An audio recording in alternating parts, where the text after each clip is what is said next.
Hi everyone, welcome back to another episode of Penny for Your Thoughts. Today we're here with Mariana and we're going to be talking about kind of Penn's fashion and, you know, the social implications and the psychology of fashion here at Penn. So Mariana, if you want to introduce yourself. Sure. Hi everyone, my name is Mariana. I am a sophomore in the college. I'm studying classical studies and I am from Colombia, which is something that greatly motivated me to write this piece. Awesome.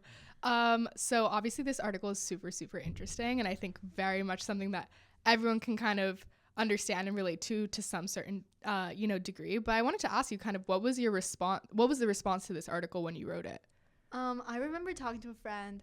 I was at Summons and I briefly mentioned something about the article and she was like, this is so great. Someone has to talk about the long champs. Because I think you're just walking down Locust or just going to lecture. Everyone has the same long champ bag, which is something that called my attention because even though I knew the brand before and I owned the bags from before, I never thought I would end up using it to go to class or something like that. Yeah, 1,000%. And I think that, kind of as we start talking about your article, I think that's something that I didn't expect when I came to Penn at all, So, I mean, I would love to hear about your experiences, but just kind of mine a little bit. I feel like when I came to Penn, I had never really I live in Miami. So my experiences of what I expected when I came to college and what I expected to wear was so different than when I actually came here. I was expecting when I was buying new clothes, because I wore uniform all throughout high school. So I didn't have class clothes. I thought it was all going to be workout clothes. I was like, okay, workout clothes and sweatpants. That's what I'll be wearing to class. I never in a million years would have thought that I'd be in jeans and a sweater or jeans and a blouse every single day to go to class. And I think that that's just so interesting. And I literally remember thinking I can't carry around a backpack here anymore. I have to carry a purse, which is so, so weird because it's that's I feel like it is very specific to here. And I think it is very specific to kind of the culture around here. And I mean, I can't speak for other Ivies. I haven't really seen it, but I feel like here there is really a dress code, as you mentioned. And I think that that's just so interesting and so I don't know, I would love to hear kind of your thoughts on it or more of your thoughts on it and kind of what your experiences have been with it. Yeah, no, I definitely resonate with everything you just said. I also went to a high school where we had to wear uniforms, so I never really had to think what to wear before going to school. And then when I got to Penn, the only experience I had with North American culture per se had been in a Canada study abroad program I had done a while ago before coming here. And in Canada, everyone wore athletic gear and just sweatpants. So I was like, okay, I'm gonna be okay. Honestly, I guess if I could, I would wear athletic gear all the time, leggings. I love leggings. But when I got here, and I think this is a conversation I've had with so many different people, everyone's people here dress so well. You kind of need to step up your game.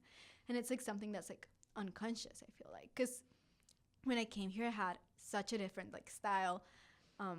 And I remember seeing, for instance, the flare leggings. That's not a thing at all in Colombia. I don't think I've ever seen a Colombian woman wearing flare leggings until perhaps very recently. But I think it might be related to media consumption, over TikTok and stuff. That Colombian looks are becoming more and more Americanized, if that makes sense. But before coming to Penn, I had never seen flare leggings in my life. I know. When I saw them, I was they're not that cute.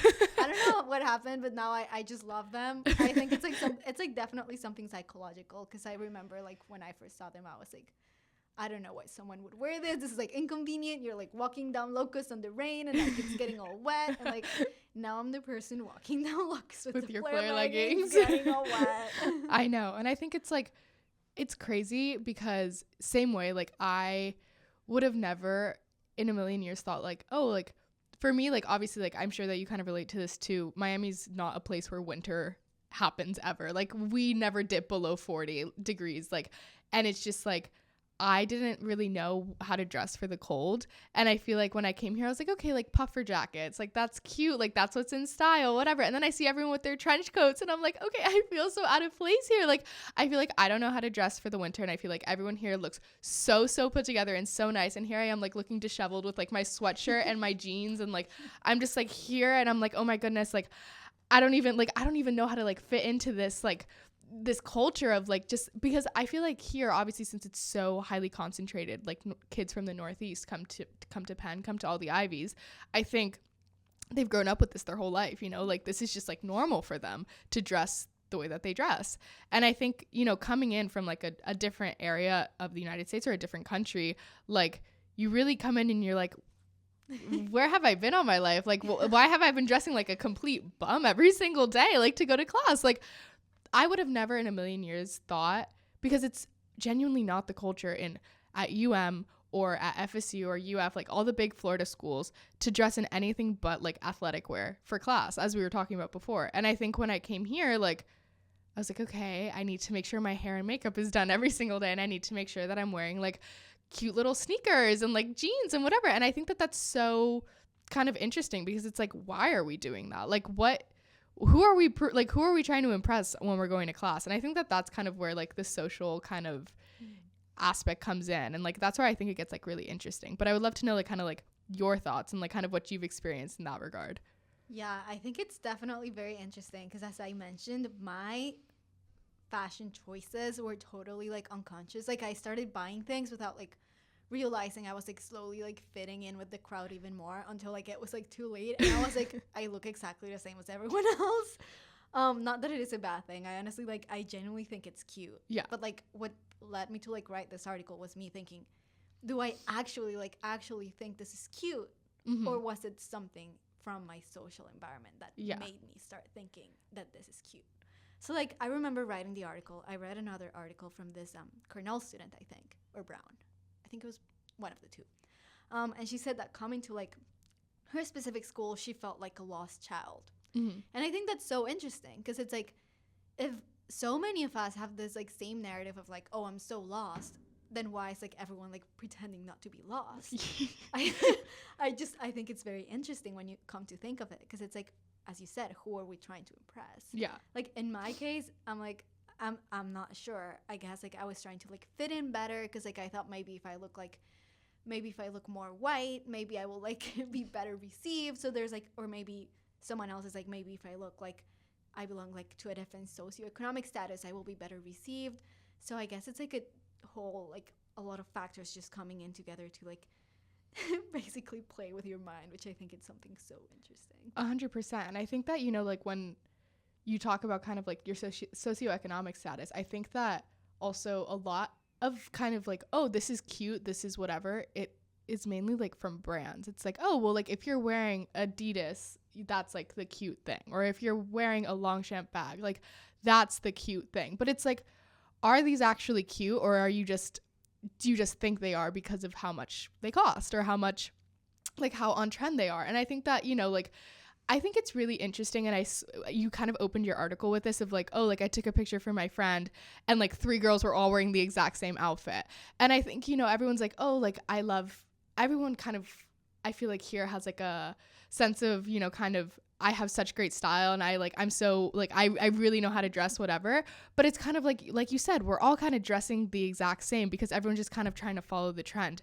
And I don't know about you, but like kind of how you said, like your style was different before you came to college. For me, like I always really prided myself when I was like at home of like having a very unique like sense of style, whatever. And I came here and I almost felt like it was like suppressed almost, because I just, again, I didn't want to look like an outsider. I didn't want to like look like, you know, I thought I would be received better if I dressed a certain way, and if I like, you know, went to class and like certain outfits, whatever, based on, you know, what I would wear if I was at home, or like what I felt more comfortable in, I would say.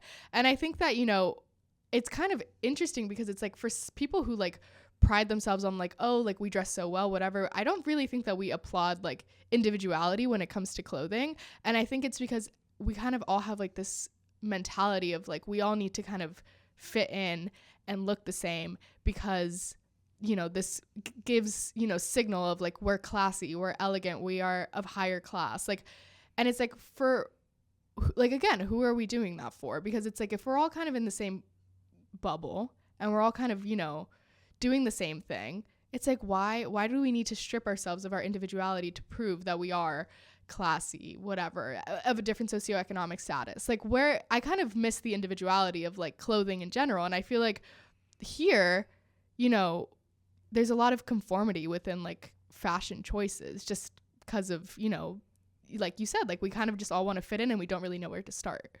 Yeah, I guess that's so interesting, especially when you consider the fact that Penn prides itself on being like one of the most diverse schools. Yeah. And then you don't really see it, not at least like in fashion.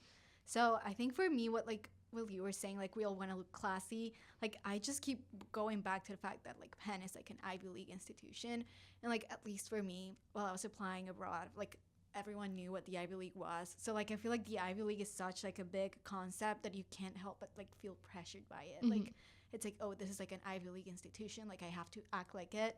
And there's always like the pressure of knowing that there's like crazy rich kids at this school, like even if maybe they are minority, but like the way we dress, it's probably making it seem like it's not a minority. Like I wonder how many like just like normal middle class like kids are out there dressed with like super expensive clothing, and it's just like they're middle class, but like at the same time like it's intimidating to see like, I don't know, my friends, and they have like a bunch of like gold jewelry in their hands and their fingers, and it's like sometimes I'm like, how many like dollars do they have like worth like stacked in their fingers or like their wrists? Like that's kind of like, I don't know.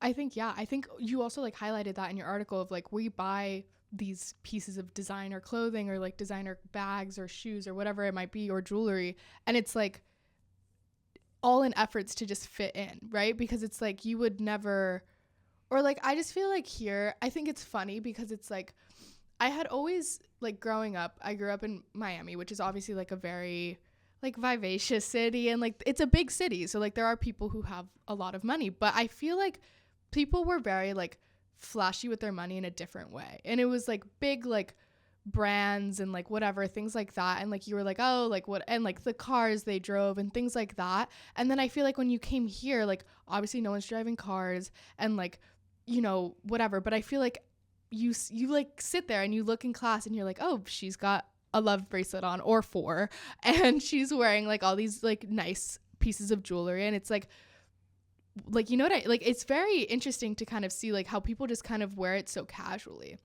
and it kind of almost like loses its like special, you know, aspect of it, right? Because it's like you're wearing all this designer jewelry and it's like all scratched up, or like you're wearing, or you like have a bag that's like beat to and it's like and it's like a super super expensive bag, and it's like what, like why are we doing this? Is it like to prove that we have this money? And it's like how many of these people actually just like feel like they have something to prove rather than like actually having the money, versus those like that are probably a much larger minority than we think that they are, who have this excessive amount of money, whatever, and are just wearing these things because like that's just the way that they grew up, versus the people who are just so eager to fit in that they're like willing to place all this money into their wardrobe just for the sake of fitting in.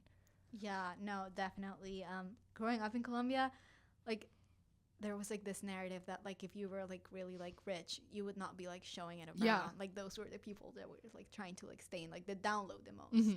And if you were like showing off, like people used this like I didn't really like this term, but like new rich kind of term, because it's like, oh, they're showing it off, like they don't have like any like decorum for like, I don't know, like themselves with like their possessions, because like they're expensive, they should be like taken care of. Yeah, so that's like very interesting. It reminds me of a class I took freshman year.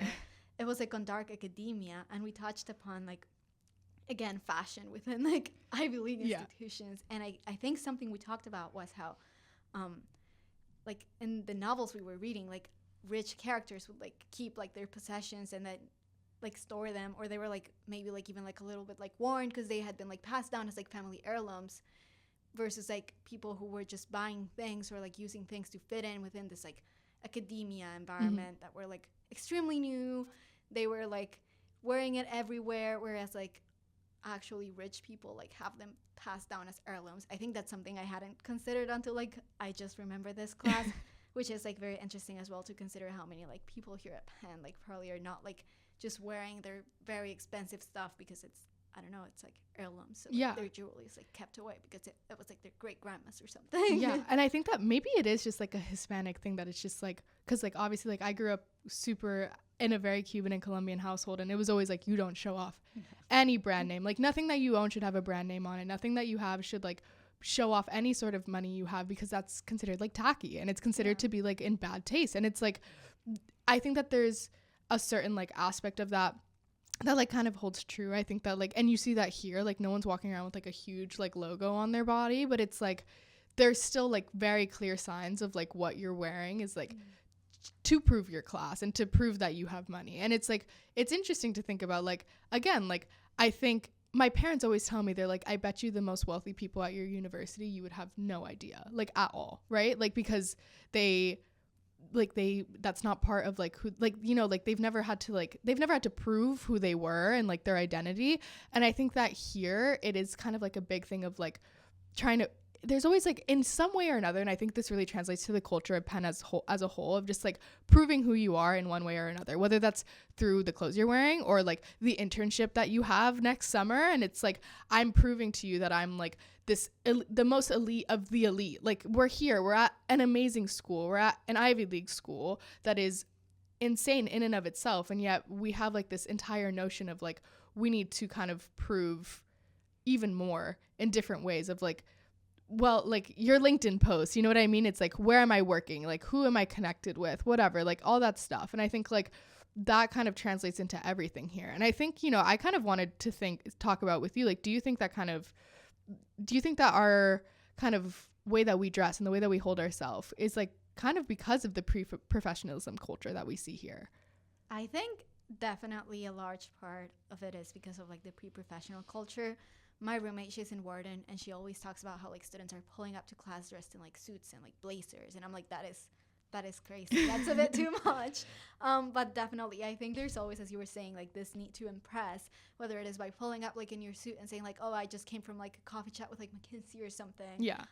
Or just like, we talk about a lot how like people have their laptops open and you can see like their LinkedIn, or you can see they're like emailing a bunch of people, they're networking, they're constantly like getting coffee chats, getting interviews, working on like their futures at like fancy Wall Street firms and stuff. So I feel like fashion is just like an additional way to like complement that and be like, yes, I have my life put together, I like deserve to be here. Because I guess as you come to Penn, there's like this whole narrative that like it is obviously a school that's very hard to get into. Mm-hmm. So it's like this reminds me of like another article someone wrote where like you get to Penn and like everyone here is smart. Like that's like just like the bare minimum. You have to be smart. So like you have to keep proving that you somehow are elite. Here. Yeah.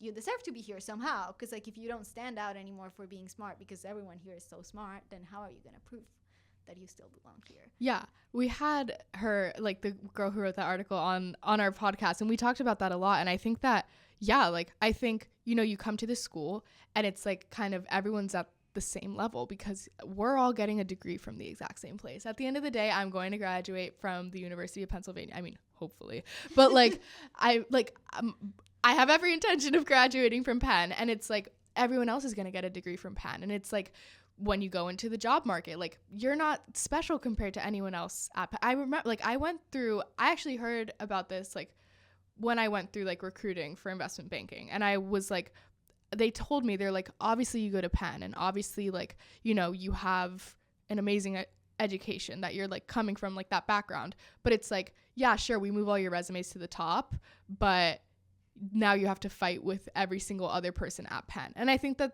and like that job market kind of translates also like to what you see on Locust Walk. It's like, right, like everyone here is, you know, incredibly smart and incredibly deserving of being here, but it's like now I have to prove in another way that I am elite in a different way. So whether that's through the clothes I wear, the bag I carry, like it's just kind of like presenting yourself to be above everyone else because we're so or like, you know, everyone here is so used to being like above everyone else in a certain way, whether that's just through intelligence or like through, you know, like what you do outside of the classroom, whatever. But it's like there's a consistent need to like prove yourself to be the best.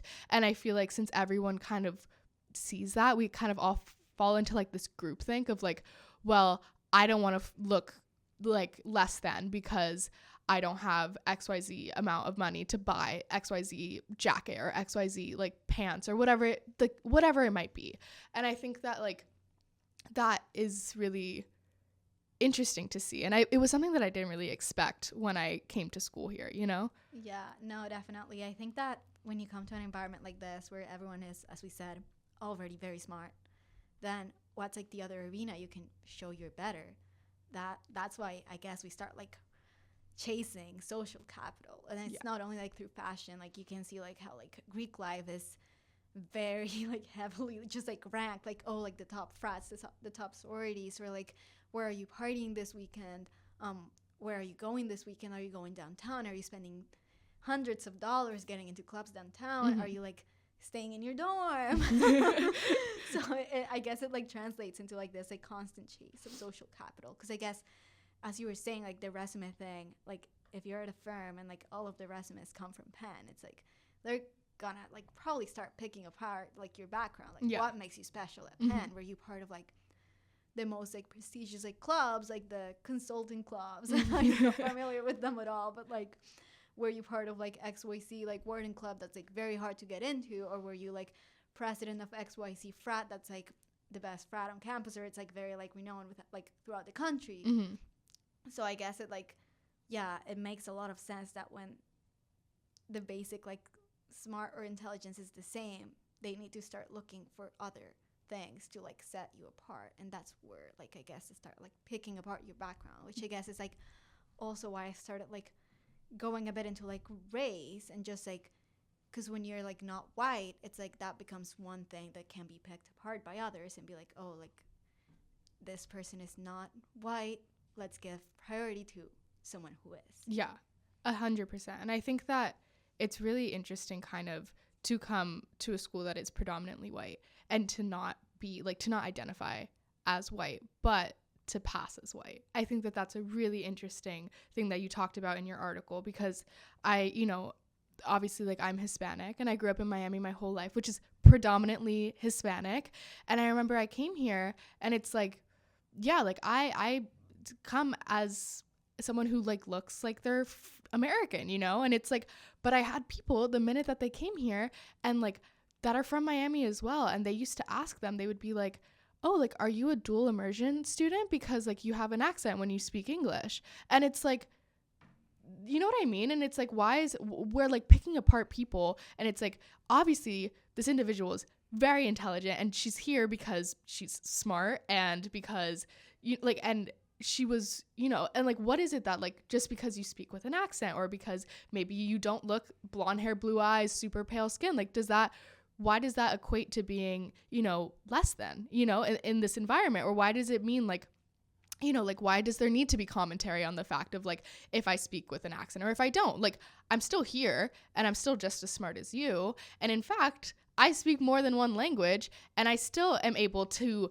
keep up with you in classes and able to, you know, like understand fully what's going on in class. Whereas like if you were thrown into a class that spoke only Spanish, you wouldn't be able to like navigate your way around it. And I think that that's really interesting. And it's a little bit off topic, but just kind of like the way in which, you know, when people who are like not American are bilingual, it's like seen as, you know, kind of like a downfall, or like, oh, like you're bilingual, oh, like you speak Spanish at home. But then like when a white person is like, yeah, I speak French and I speak whatever and I speak all these languages, it's seen as like a very like classy and well-educated thing. And I think that that's kind of comes into play a lot like with race in general. It's like a very two-faced thing, you know?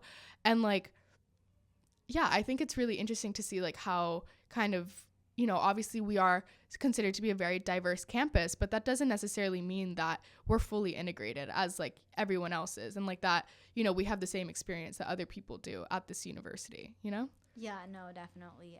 I agree with that. And like going a bit off topic, one of like the things I noticed the most when I came to Penn was that different groups from like different like cultural backgrounds tend to stick together. Yeah.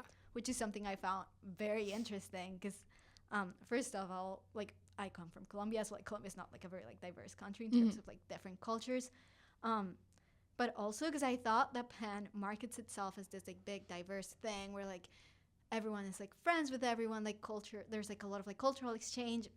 And when I came to Penn, I was just very surprised to see that like I was expected to like hang out with like Latinos only, or that like the Asian people stick with Asian people, and I was like, this is not what Penn markets itself to be at all. Yeah, at all. And I think that, you know, like, why, like, what is that? You know what I mean? And I think for a school that, again, prides itself on its diversity and prides itself on kind of like being so well-rounded, I noticed the same thing too. It's like immediately I was thrown into clubs of just like all Latinos, and I was thrown into like clubs of just like like I'm part of like the Cuban club on campus, and like that's great because it's like I find people that, you know, like have similar backgrounds as I do, but it's like, why is it that I'm expected to only hang out and I have like different stereotypes about me and the way that I present myself, you know? And I think that it kind of all ties back to that. It's like, well, you're Hispanic, you're supposed to look XYZ way, and maybe you're not supposed to wear what like I'm wearing to class, you know? And I think that that's like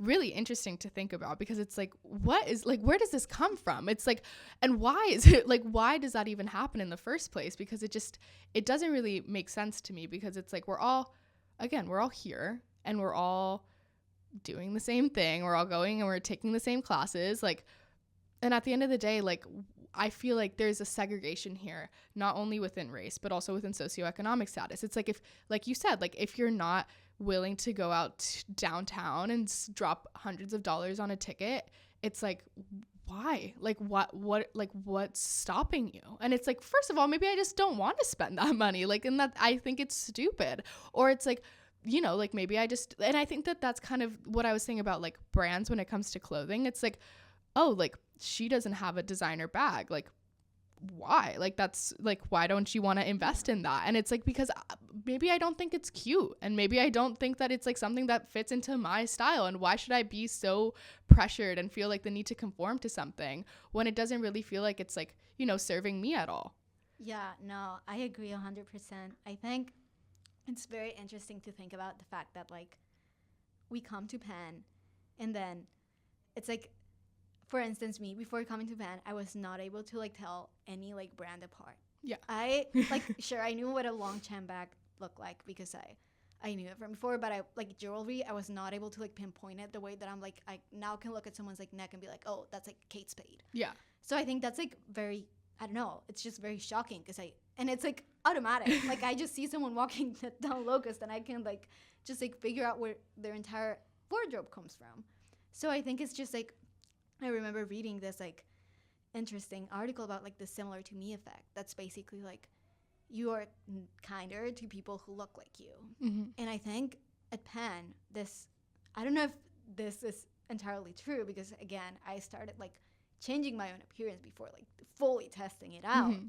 But it's really strange because I never thought it was like, it could actually be like such a strong like cognitive bias. Like, oh, you're going to be like more open towards people who look like you. But it's like an actual psychological thing. Yeah. Of us like trying to like fit in. And like tying it back to like what you were saying about like going out and stuff. Like I think about how Greek life is like this like imminent like pressure. Like they say like only like 30% of like campus is like involved in Greek life.